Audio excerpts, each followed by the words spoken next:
Assalamualaikum warahmatullahi wabarakatuh. Terima kasih telah menonton video saya.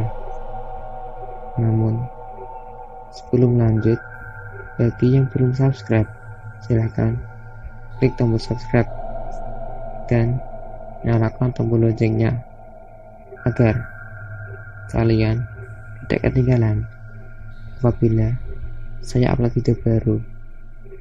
Oke.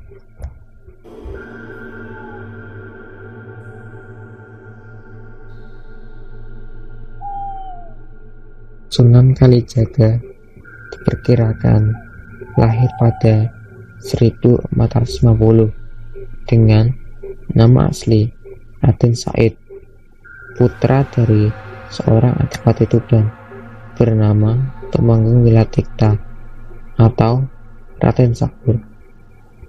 Beberapa riwayat menyebutkan bahwa Sunan Kalijaga mempunyai beberapa nama, di antaranya Lokajaya, Syekh Malaya, Pangeran Tuban, dan Raden Abdurrahman.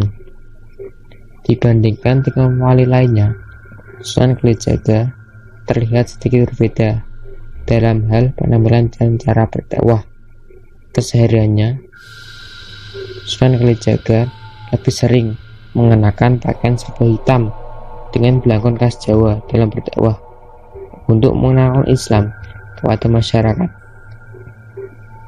Sunan Kalijaga memasukkan nilai-nilai Islam dalam tradisi atau budaya masyarakat lokal seperti kesenian wayang dan lagu-lagu daerah.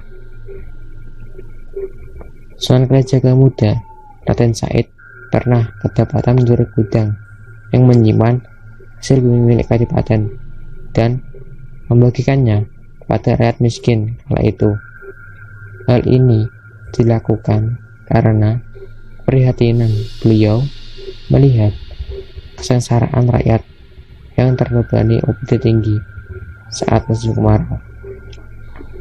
Saat melakukan aksinya, Raden Said tertangkap oleh pasukan pengawal dan diserahkan kepada ayahnya.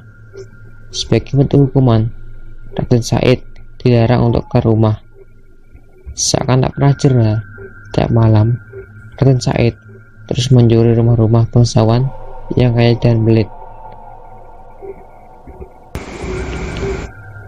Hasil pencuriannya itu tak pernah ia nikmati, semuanya dibagikan kepada rakyat miskin agar bisa bertahan di tengah penindasan yang dilakukan oleh pemerintah.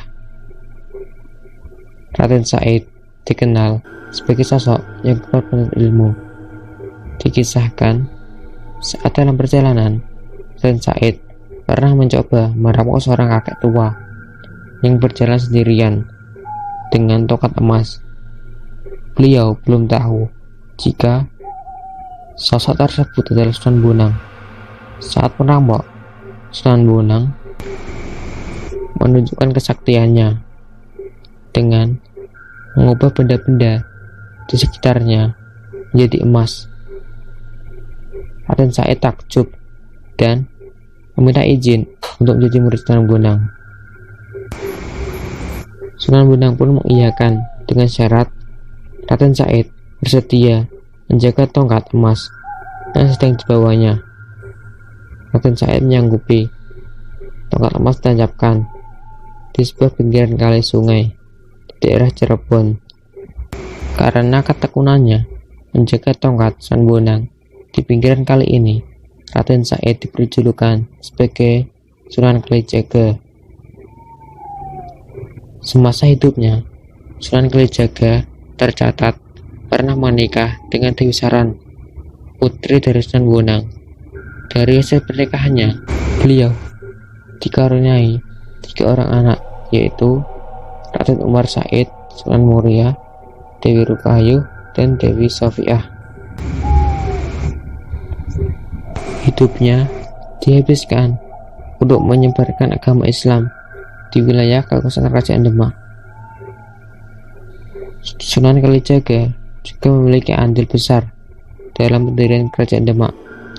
Akhir hayatnya, Sunan Kalijaga dimakamkan di daerah Katilangu, kini Makamnya ramai dikunjungi oleh berbagai penziarah dari berbagai penjuru Indonesia. Oke, itulah cerita singkat mengenai kisah dari Sunan Kalijaga. Semoga dari cerita ini kita dapat mengambil hikmah. Wassalamualaikum warahmatullahi wabarakatuh.